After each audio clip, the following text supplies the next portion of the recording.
เรามาดูที่มันตุ่มพิเศษด้วยโอ้ยมันเป็นไอ้มือดำๆมันออกมาจากตุ่มแม่ปิดก่อนโอ้ย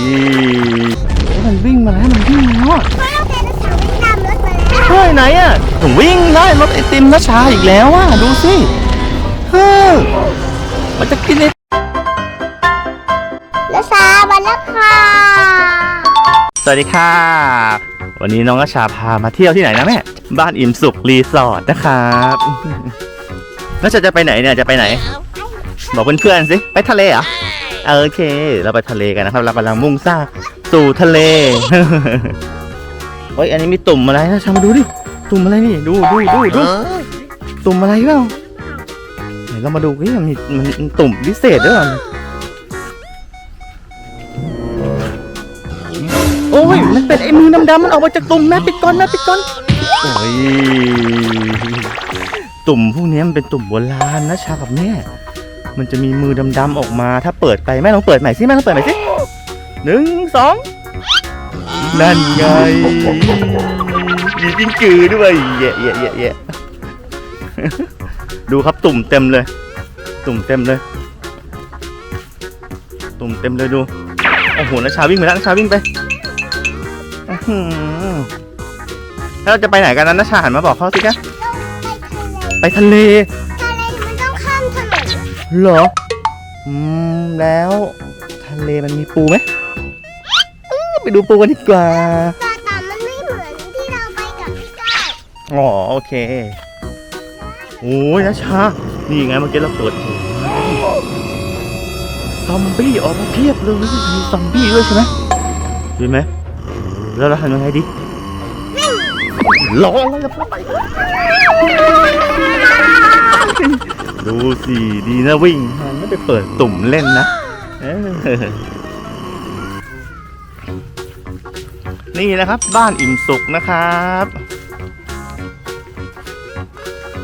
โอ้มีสระว่ายน้ำด้วยดู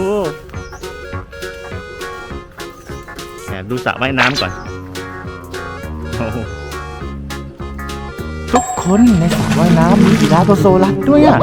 มีไดโนเสาร์กำลังว่ายน้ำเล่นอยู่ดีจังเลยนะที่นี่มีไดโนเสาร์ด้วยนะไปดีกว่าเดี๋ยวตามไปน้องว่าชาไปทะเลไม่ทันไปแล้วนัชชาไปแล้วครับไปทะเลแล้วนัชชากับแม่ล็อกก่อนโอ้โหนี่ครับสะพานข้ามคลองครับเพื่อจะไปทะเล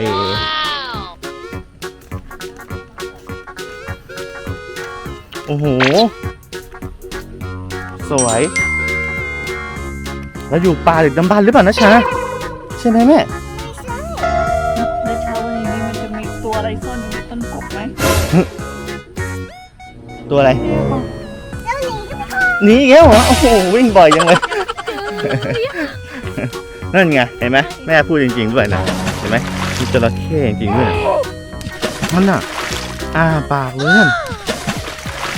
แต่มันทำอะไรเราไม่ได้หรอกมันเราอยู่ข้างบนสูงขนาดนี้นะชาดูมันโดดได้เหรอจระเข้อะมันโดดได้เหรอคะโดดไม่ได้นะดูดิจระเข้ตัวใหญ่ดูนั่นน่ะเห็นไหมล่ะเอามันย่าแต่ว่ามันหลังอยู่หลังย่าจริงๆนั่นนะมันมุ่งตรงมาแล้วหรือเปล่าฮะไปดีกว่าไปดูทะเลกันดีกว่าแย่แล้วน้อยชายของแม่ทีเล็กเมื่อกี้มันวิ่งตามเรามาเนี่ยมันวิ่งมาแล้วยังไงเยี่ยเพราะว่าเรารีบวิ่งข้ามถนนไปที่ทะเลก่อนดีกว่านะเร็วแม่รีบไปก่อนเลยปิดทุกเสาตามมาเดี๋ยวพ่อปิดประตูให้มันออกนะรีบไปพ่อปิดประตูก่อนไม่ให้มันตามเรามาได้นั่น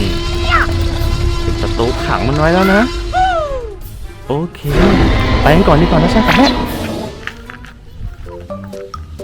อะไรมันสิอะไรนะไม่ต้องกลัวซอมบี้มันกลัวทะเลซอมบี้กลัวทะเลตามเรามาไม่ได้ใช่ไหมซอมบี้เมื่อกี้นะปลอดภัยใช่ไหมโอเคแล้วอย่าไปเปิดตุ่มดูนะเนี่ยอย่าไปเปิดตุ่มเพราะเห็นตุ่มอย่างนั้นเนี่ยอย่าเปิดนะเปิดไหมจะเปิดไหมไม่เปิดใช่ไหม กับทะเลตอนมันโดนทะเลมันตาย ซอมบี้มันโดนทะเลมันตายเลยใช่ไหมมันกลัวน้ำเกลือใช่ไหมแล้ววันนี้นัชชาก็ได้ไม้กระทาวิเศษมาด้วยใช่ไหมจัดการไม่ได้เลยใช่ไหม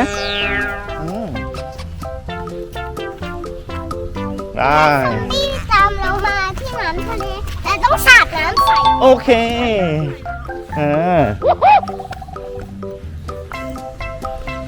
ว้าวถึงทะเลแล้วนะครับชามีเซิร์ฟบอร์ดด้วยเนี่ยเล่นเซิร์ฟบอร์ดป่ะนะเนี่ยเซิร์ฟบอร์ดเนี่ยเอาว่าไปเล่นเปล่าโอ้โหถึงทะเลแล้วทุกคนนี่โอ้โหถึงทะเลแล้วนะครับโอ้โหสวยมากเลยนะนี่คือหาดเจ้าหลาวที่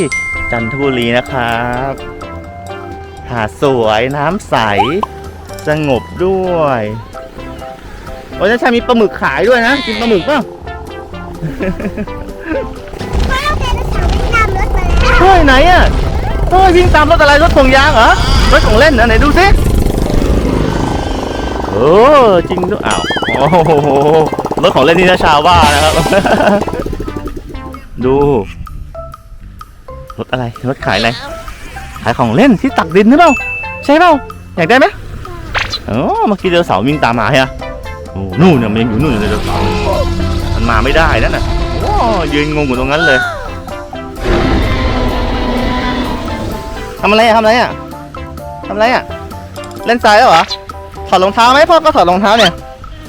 ถอดตรงนู้นเอาไว้กับพ่อตรงนู้นสิคะเอาไว้รวมกันจะได้ไม่หายค่ะโอเค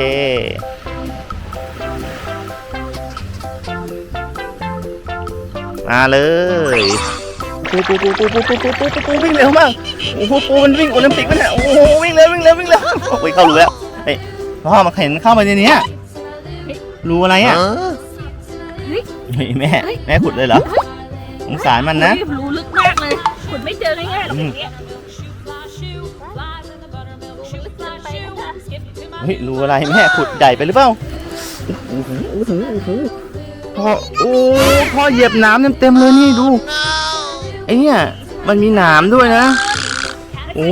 อย่าเหยียบใบนี้นะนัชชาทุกคนมาเที่ยวต้องระวังอันนี้นะนี่มันมีหนามนะนัชชาเห็นหนามไหมนี่นัชชาจะเหยียบใบนี้นะนี่มันมีหนามใช่เห็นไหมคะระวังนะเดี๋ยวพ่อเก็บไปทิ้งก่อนอย่างเจ็บเลย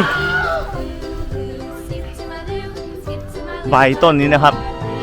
สับปะรดทะเล สับปะรดทะเลจริงด้วยอ่ะดูดิ สับปะรดทะเลนะไม่รู้เขาเรียกต้นอะไรอ่ะ อะไรเจออะไร ได้ปองหอย ไหนดูซิไหนสวยไหมเปลือกหอยสวยไหมในมือสวยไหมให้พ่อดูสิครับว้าเพื่อนๆดูดินะชาเก็บได้เพียบเลย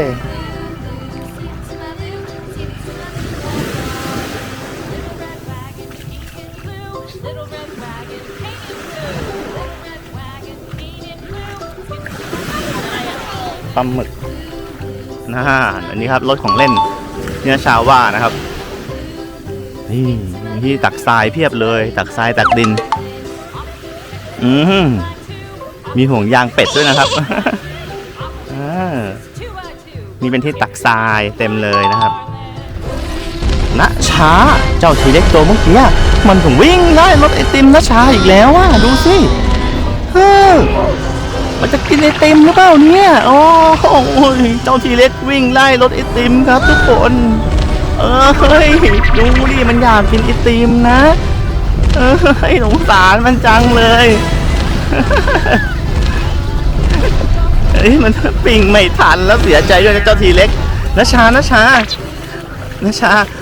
เมื่อกี้ทีเล็กวิ่งได้รถไอติมจะกิน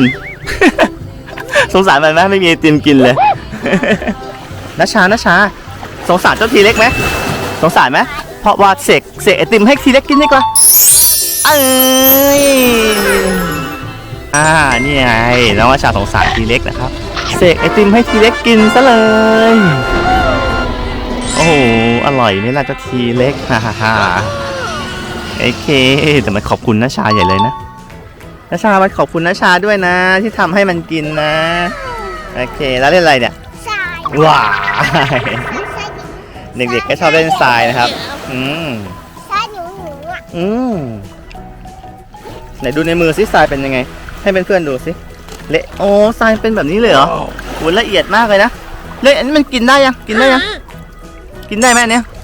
ไม่ได้ บอกเพื่อนๆนะห้ามกินทรายรู้ไหมคะ ว้ายว้ายขึ้นมาแล้ว เอาใหม่ ตอนขึ้นมาก็ต้อง โอเคอะอะไรเอาใหม่ให้พ่อดูสิให้พ่อดูสิ อะไรนะ เออหนึ่งสองเออ